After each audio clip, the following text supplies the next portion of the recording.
ترک فوج صرف طاقت کی علامت نہیں بلکہ امن، استحکام، انسانی وقار، دوستی، وفاداری اور انسانیت کے تحفظ کی علامت بھی ہے۔ ترکی کی دفاعی خود انحصاری سے عالمی بالادستی تک اور ازمیر میں FS-2026 کی عسکری مشقوں نے دنیا کو اپنی طرف متوجہ کر لیا ہے۔ دوستو، آپ کا میزبان ڈاکٹر فرقان حمید TR اردو انکا اسٹوڈیو سے سلام عرض کرتا ہے۔ دوستو، 21ویں صدی کی تیسری دہائی جغرافیہ سیاست میں ایک ایسے موڑ پر کھڑی ہے جہاں پرانی طاقتیں سمٹ رہی ہیں اور نئی قوتیں تاریخ کا دھارا بدلنے کے لیے تیار دکھائی دے رہی ہیں۔ مشرق وسطیٰ کی سلگتی سرحدوں سے لے کر بحر اسود کے یخ بستہ پانیوں تک اور قفقاز کے پہاڑوں سے لے کر افریقہ کے ریگزاروں تک ایک ملک کی گونج پوری دنیا میں سنائی دے رہی ہے۔ وہ ملک جو اب صرف نقشوں پر ایک پل نہیں رہا بلکہ ایک ایسی عسکری اور دفاعی طاقت بن کر ابھرا ہے جس نے عالمی توازن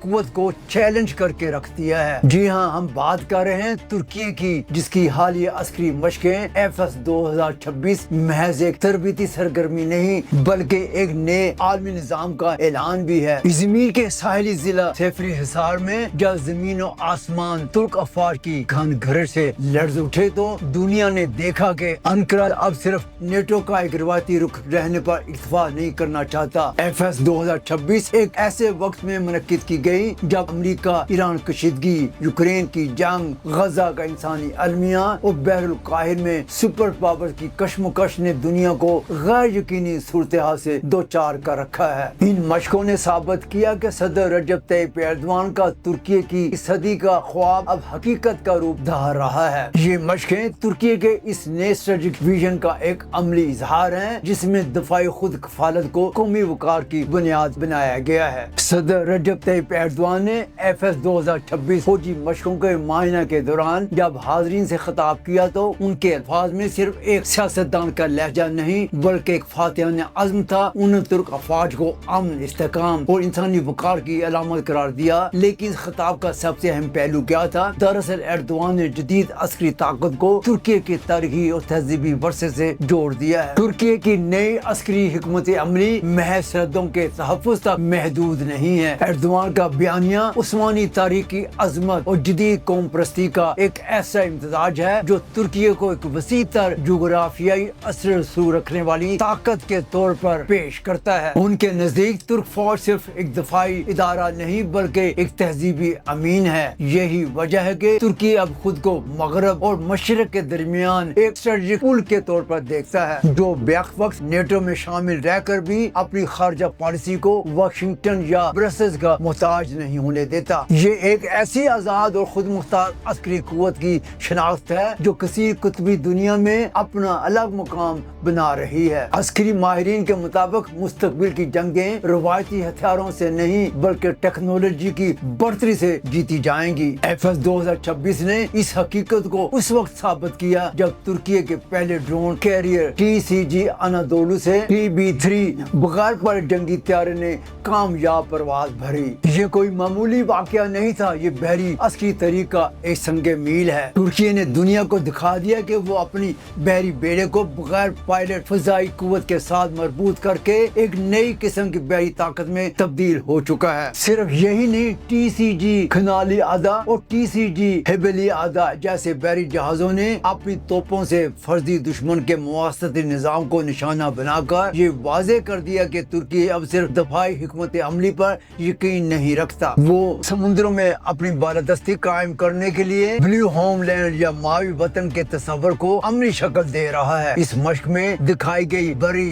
بحری اور فضائی افواج کی آہنگی یہ بتاتی ہے کہ ترکی نیٹ ورک سینٹرک وارفیئر اور الیکٹرونک جنگ کے میدان میں دنیا کے صفحے اول کے ملکوں میں شامل ہو چکا ہے۔ جی ہاں، 20 سال پہلے کا ترکی اپنی دفاعی ضروریات کے لیے 80% سے زائد مغربی ممالک پر انحصار کرتا تھا، لیکن آج 5 سال پلٹ چکا ہے۔ FS-2026 کے دوران اسد سنگ کے تیار کردہ الیکٹرونک وارفیئر سسٹمز جیسے ملکار 3A3 نے دشمن کے ریڈارز کو جام کرنے اور مواصلاتی برتری حاصل کرنے کی اپنی صلاحیت کا لوہا منوا لیا۔ جدید جنگوں میں گولی چلنے سے پہلے دشمن کو الیکٹرونک طور پر مفلوج کرنا کامیابی کی پہلی شرط سمجھی جاتی ہے۔ ترکی کے مقامی طور پر تیار کردہ یہ نظام اس بات کا ثبوت ہے کہ انقرہ نے ٹیکنالوجی کی غلامی کی زنجیریں توڑ دی ہیں۔ دفاع خود انصاری کا یہ سفر صرف مشقوں تک محدود نہیں، حال ہی میں منعقدہ سہا ایکسپو 2026 میں 120 سے زائد ممالک کی شرکت نے ثابت کیا کہ ترکی اب اسلحہ خریدنے والا نہیں بلکہ اسلحہ فروخت کرنے والا ایک بڑا عالمی مرکز بن چکا ہے۔ ترک ڈرونز نے لیبیا، آذربائیجان اور یوکرین کے میدان جنگ میں جو کارنامے سر انجام دیے، ان کی وجہ سے آج دنیا بھر کی دفاعی کمپنیاں ترکی کے ساتھ اشتراک کے لیے قطار میں کھڑی دکھائی دیتی ہیں۔ دفاعی صنعت اب ترکی کے لیے صرف تحفظ کا ذریعہ نہیں بلکہ اس کے سفارتی اثر رسوخ اور اقتصادی طاقت کا ایک بڑا ستون بن چکا ہے۔ FS 2026 کی ایک اور خاص بات اس کی بین الاقوامی وسعت تھی۔ پاکستان، البانیہ،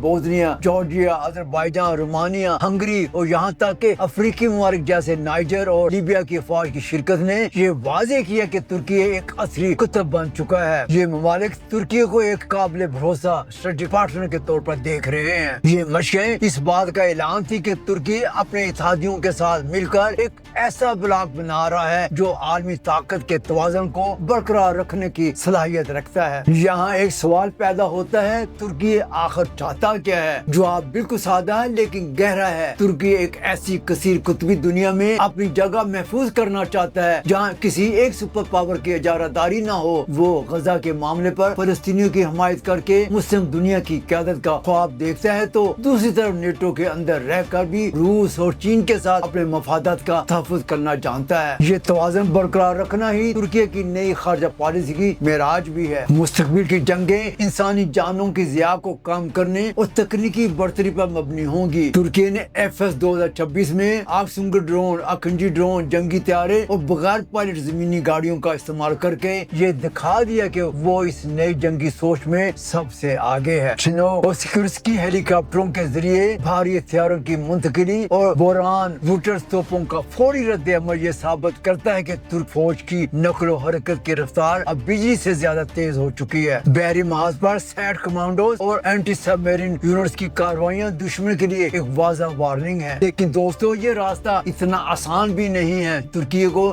جہاں عسکری کامیابیاں مل رہی ہیں وہیں سے معاشی دباؤ، افراط زر اور علاقائی تنازع جیسے کڑے چیلنج کا بھی سامنا ہے۔ شام کی صورتحال اور کرد مسئلے جیسے داخلی و خارجی معاملات اب بھی انقرہ کے لیے امتحان بنے ہوئے ہیں۔ تاہم صدر ایردوان کی حکومت نے ان تمام مشکلات کے باوجود دفاعی طاقت کو قومی اتحاد کا ذریعہ بنا لیا ہے، جس کا مقصد ترکی کو ایک ایسا ملک بنانا ہے جو حالات سے متاثر ہونے کے بجائے خود حالات کا رخ موڑنے کی طاقت رکھتا ہو۔ FS 2026 کا اختتام ایک نئے آغاز کی نوید ہے۔ یہ محض گولیوں اور بارود کا کھیل نہیں تھا بلکہ ایک قوم کے عزم مصمم کی داستان تھی۔ ترکی نے ثابت کر دیا کہ وہ مستقبل کی عالمی سیاست کا ایک اہم معمار بننے کے لیے تیار ہے۔ وہ امن کا لمبردار بھی ہے اور اپنی خودداری پر آنچ نہ آنے دینے والا ایک بہادر سپاہی بھی ہے۔ بدلتی ہوئی دنیا کی اس بساط پر مہرے تیزی سے ہل رہے ہیں، پرانے اتحاد ٹوٹ رہے ہیں اور نئی سرحدیں کھینچی جا رہی ہیں۔ اس ہنگامہ خیز دور میں ترکی نے اپنا انتخاب کر لیا ہے۔ وہ صرف تماشائی بن کر نہیں رہے گا بلکہ وہ تاریخ رقم کرے گا۔